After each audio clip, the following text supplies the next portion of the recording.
Okay guys, I'm here. I have been gone a little bit, struggling with life, but we're wrapping up these 243 heads that we were porting out to a 220 or bigger intake runner, bigger exhaust ports, cleaning up. I'm going to call cleaning up the combustion chamber because I did not remove any material or reshape anything. I had just lightly gone over and just removed any rough texture or anything that I felt would be a contributor to any kind of detonation. Since these heads are destined for a turbo application, I just wanted to kind of make sure the combustion chambers were as smooth as possible. Because these valves had some pitting issues on the sealing surface, we just bought all brand new factory replacement valves. 2-inch here, 155 here. Everything lapped in perfectly, and I mean perfectly. When I lapped in this intake valve, not only was the sealing surface where I wanted it, but it was I'm not even sure it was a full 60 thousandths width. It was perfect. Also, on the assembly part of it, the stem height, because here's what you got to look at, guys. When you start lapping valves, getting valve jobs, trying to change valve sizes, change valve manufacturers, you have to maintain the amount of valve stem that sticks out of the other side of the head so you can maintain your valve spring installed height, or at least have the area available to shim it. Valve springs were able to be put in and set up properly. Our goal was to get a 220 or bigger runner on the intake, and I was estimating between 83 and 85 cc's on the exhaust runner. Now I want to point out to you 100%, we aren't porting to make these ports bigger just for the sake of making them bigger. What I'm going to throw out to you, and I'm trying not to step on anybody's toes or make anybody mad at me. It's very important that you look at the math for your bowl cut percentages, your blending, your valve guide boss reduction, shaping, and transition into the port. In these larger runner sizes, you're going to end up completely removing what they call rocker bolt lump in the port.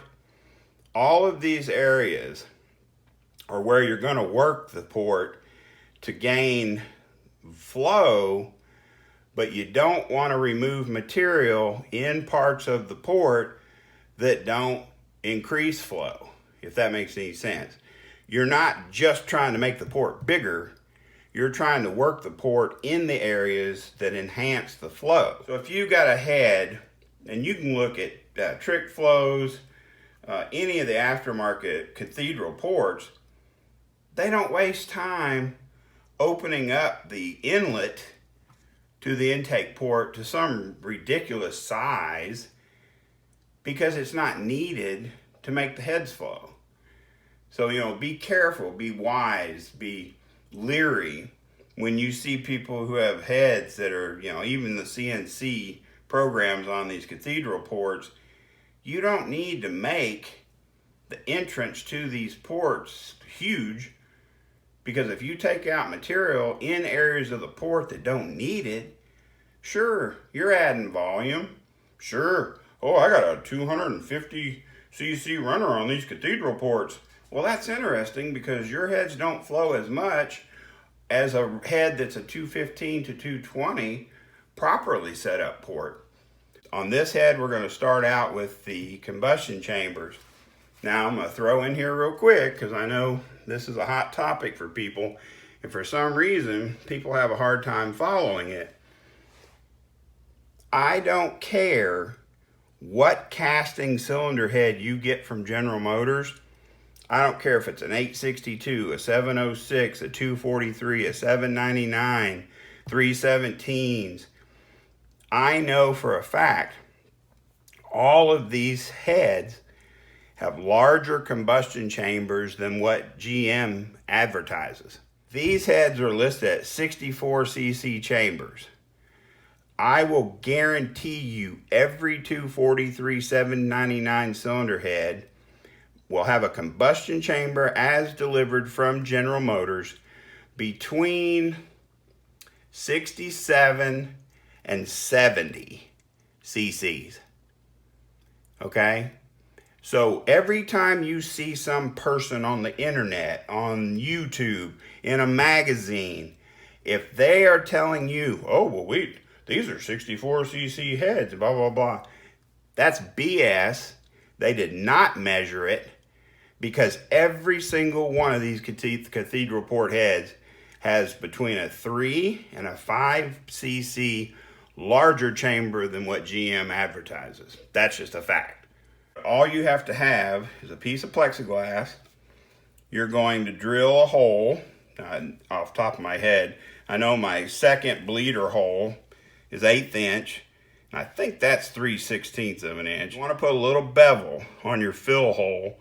That's just to help get your liquid into what you're measuring without it trying to run down the plate every time. I'm using red bearing grease. So what we're going to do is we're just going to outline this port with a little bit of bearing grease. Okay guys, we got our red grease on our head. We got our plate installed. And what we did is we filled up our syringe, because just remember, milliliters equal cc's. So I loaded this with 100 cc's or milliliters. So now we're just going to finish topping off this port real slow. And what's going to happen is it's going to come up to your fill hole. Then you're just going to slowly keep putting stuff in there until that air bubble works its way out the second hole that you have above it. Because I've measured this thing twice, actually 3 times. These chambers in these heads are 68.5 cc's. Now let that sink in for a second. These are 243 heads. You can still see the factory, I'm going to call it machining witness marks. 68.5 cc's, guys. Those chambers are going to be probably a solid 5 cc's bigger than what GM says. So when you're doing them online calculators trying to do your compression ratio, both dynamic and static, use the right size combustion chamber, guys. We flip the head over. We've got a nice angle. So when we fill our port, we're going to have everything bubble coming to the top. Basically what we're going to do, same thing we did before, take a little bit of red grease. Don't put too much on, and you'll see if I got it on too thick, I will pull it back off here in just a second. I just want to get a nice even amount of grease all the way around this port, because I don't want to add any headaches by not having enough grease and having the stupid plate leak. But I also don't want to put too much grease on there so that when I put my plate on, it oozes all inside the port and messes up my reading. We have another plexiglass plate. We're going to set this thing on here to where this hole, see if you guys can see it, what I call my bleeder hole, my second hole, is going to be at the top. And we're just going to go around this port and get our squish so we know we got a decent seal. Advertised, GM says those things are 75 cc's. So when I do my exhaust bowl, which is going to be the area of your seat and your aluminum below your sealing surfaces, I'm looking at an 86 to 87. Now these heads, I went out to 87% because we're trying to get the maximum flow out of these 155 valves and ports without making the seat too thin. On these turbo motors specifically, aluminum heads, you don't want your bowl cut to be overly large on your exhaust valve, because if your valve seat builds up too much heat, it'll fall out. I mean, let's just be honest. So I went with 87% bowl cut, did the exact same valve guide, what I call shaping, reduction, modifications, blended everything, raised the roof. Now here again, we didn't just go willy-nilly, which is a weird phrase in itself. We didn't just go willy-nilly and just make this exhaust port as big as we could. When you look at a port, a cross-sectional area, from this surface all the way to your valve, okay, you're doing nothing but blowing smoke up people's hind ends.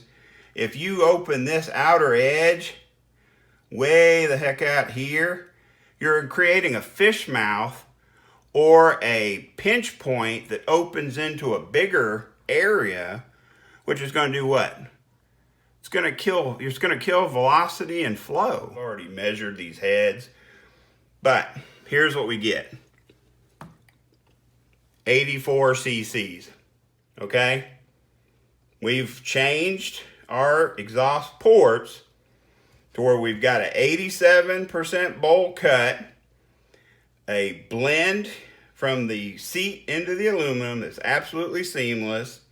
Everything is pulled out and flat on our sides. We don't lower the floor.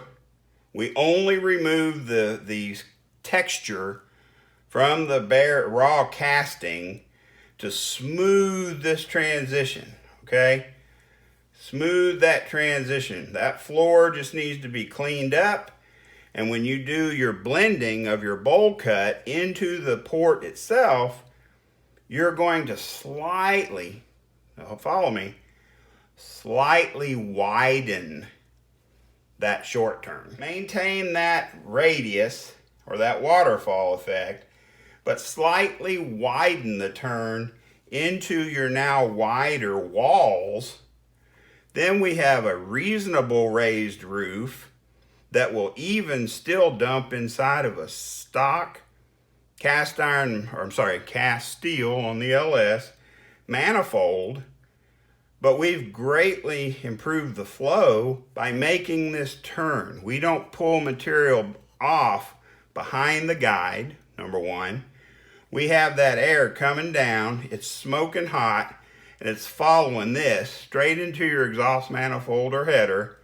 Okay guys, real quick, like your intake valve rocker bolt now protrudes into the port. When you remove that rocker bolt lump to improve the flow, which does in turn make the port bigger, let's go with natural selection on that one. But after you remove that rocker bolt lump, there's now a hole straight from your rocker bolt into your intake port, and it has to be sealed. Put a thread sealer of some kind on your rocker bolt. I don't care what style you're running, shaft rockers, whatever. The bolt that goes in all your intake holes has to have sealer. You would think that when this thing's torqued, that oil couldn't possibly come past the threads on this bolt. You are 100% incorrect. What will happen is the vacuum of the intake port will suck oil from here all the way past those threads into your intake charge and cause you all kinds of headaches, including detonation. Okay guys, we've got our plate installed. We got 155 in there. So now we got another 105 in here. Look at that, we're filling it up pretty fast. Hold on, not go too fast and squirt herself in the eye. These heads are 225 cc intake runners. What does that mean? Well, it doesn't mean anything unless you have proven port theory, proven port design, etc., etc. In these heads, the way I port them with all the bowl cut, remember on our intake port or intake side, I like to run between around, and I shoot for 89% most of the time, 88 to 89% on my bowl cut on the intake side. Because we are going for such a high horsepower number on this build, I went ahead and went out to a full 90%. Okay, so you guys can do the math. These are 2-inch intake valves, okay? So if I have a 2-inch valve times 90% means that that bowl cut below my sealing surfaces of the seat itself is 1 inch 800,000 seamlessly blended into that bowl, into the aluminum. Because remember, we're talking about a transitional area below your seating surfaces, blending that seat down into the aluminum and then carrying that. Now here's the trick. You don't cut a bunch of material off of the wall behind your guide. I think I've mentioned it a bunch of times, but I want to keep mentioning it. You want to keep that angle on the wall behind your valve guide the least amount of angle as possible. You don't want that air to have to hit it and turn. You want it to hit it and keep moving. You don't want to remove a whole bunch of material behind your guide. 2 reasons. The more angle you put behind your guide, the less flow. And if you get crazy and start digging back there, you will find coolant. We're not recreating the wheel on that radius. On your short turn radius, waterfall, whatever people want to use as their favorite term, we're not recreating that wheel. We are just smoothing the texture that's on that short turn and blending that short turn into our new bowl cut.